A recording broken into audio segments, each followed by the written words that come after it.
एक खून की नदी जिसके हजारों रहस्य है, कुछ ऐसी है यह कहानी। लोग कहते हैं कि भारत में पीरियड्स को वर्जित माना जाता है और बात सही भी है, लेकिन जिस भारत को हम जानते हैं वो भारत कुछ अलग है। हमारे भारत में औरतों को पूजा जाता है और ये सिर्फ बोलने की बात नहीं है, इसके कई प्रमाण भी है। नमस्कार दोस्तों, एक बार फिर से स्वागत है आपका मिस्टीरियस टॉक्स में। कामाख्या देवी मंदिर, क्या आपने कभी ये नाम सुना है? भारत के गुवाहाटी असम में स्थित ये मंदिर चमत्कार, शक्ति और रहस्य का एक ऐसा प्रमाण है जिसे अनदेखा नहीं किया जा सकता। जहां एक तरफ देश में लड़कियों को पीरियड्स के समय रसोई से, मंदिर से और कई बार घर के लोगों से भी दूर रखा जाता है। सोने के लिए अलग बिस्तर और खाने के लिए अलग बर्तन दिए जाते हैं, वहीं असम के कामाख्या देवी मंदिर में माता की दिव्य योनि को पूजा जाता है। ये एक ऐसा मंदिर है जिसमें कोई भव्य और सुंदर मूर्ति नहीं है, यहाँ देवी की दिव्य योनि को पूजा जाता है। ये मंदिर मां शक्ति के 51 शक्तिपीठों में से एक है। कहते हैं कि माता सती ने अपने पिता के खिलाफ जाकर भगवान शिव से शादी की थी, क्योंकि राजा दक्ष जो कि माता सती के पिता थे, उनको भगवान शिव बिल्कुल पसंद नहीं थे। इसीलिए जब राजा दक्ष ने अपने घर एक दिव्य यज्ञ का आयोजन किया, तब उन्होंने सारे देवी देवताओं को बुलाया, लेकिन महादेव को नहीं बुलाया। भगवान शिव के मना करने के बाद भी जब माता सती यज्ञ में पहुंची और अपने पिता से प्रश्न करने लगी कि उन्होंने महादेव को क्यों नहीं बुलाया, तब राजा दक्ष ने सबके सामने महादेव का काफी अपमान किया, जिसे देख माता सती बहुत दुखी हुई और उन्होंने उसी यज्ञ कुंड में बैठकर अपने प्राण त्याग दिए। जैसे ही महादेव को इस बात का पता चला, वो बहुत क्रोधित हो उठे। उनके क्रोध की कोई सीमा नहीं थी।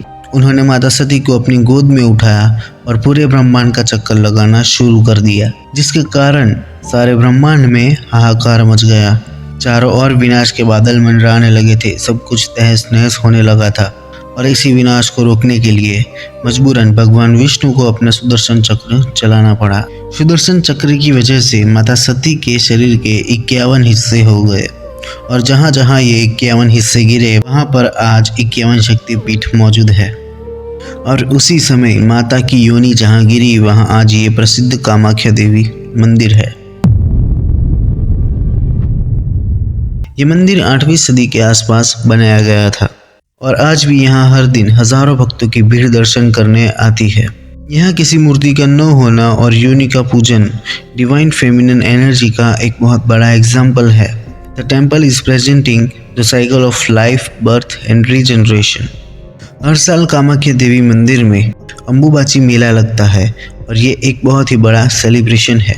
हर साल जून के महीने में 3 दिन के लिए मंदिर के पास से निकलती ब्रह्मपुत्र नदी का पानी लाल हो जाता है।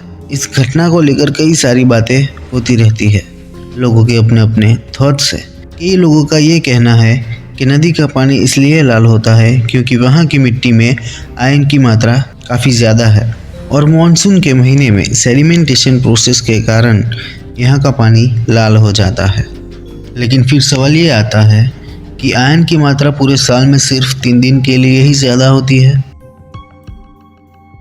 माना जाता है कि हर साल जून के ये 3 दिन देवी माँ की मेंस्ट्रुअल साइकिल यानी कि मासिक धर्म के 3 दिन होते हैं और इसीलिए मंदिर के पास बहती हुई नदी का पानी लाल हो जाता है।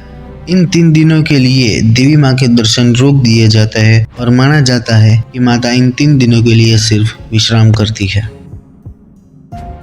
जब इस 3 दिनों के लिए मंदिर को बंद किया जाता है, तो उस समय माता की दिव्य योनि को एक सफेद कपड़े से ढका जाता है और जब 3 दिनों के बाद मंदिर को खोला जाता है, तब सफेद कपड़ा पूरी तरह से लाल हो जाता है। मंदिर खुलते ही अंबुबाची मेला, उसके सेलिब्रेशन में लगाया जाता है। अब मान्यताएं तो ये है, पर बहस करने वाले लोगों का तो कोई इलाज नहीं है। लोगों का तो ये तक कहना है कि मंदिर के पुजारी नदी में लाल रंग का सिंदूर मिला देते हैं, जिससे नदी का पानी लाल हो जाता है। अब सोचो, क्या ये प्रैक्टिकली पॉसिबल है? अब देखो, ब्रह्मपुत्र नदी का पानी कॉन्स्टेंटली फ्लो करता है, तो सोचो इसको लाल बनाने के लिए कितना सारा सिंदूर चाहिए होगा। अब ये बात तो प्रैक्टिकली पॉसिबल नहीं है। यार जो भी हो, लेकिन मंदिर खुलते ही अंबुबाची मेला लगता ही लगता है, जो कि किसी भी त्योहार से कम नहीं होता। आशा करते हैं आपको वीडियो पसंद आया होगा, तो वीडियो को लाइक शेयर जरूर करें और ऐसी ही रहस्यमय कहानियाँ जानने के लिए मिस्टीरियस टॉक्स को सब्सक्राइब करें। धन्यवाद।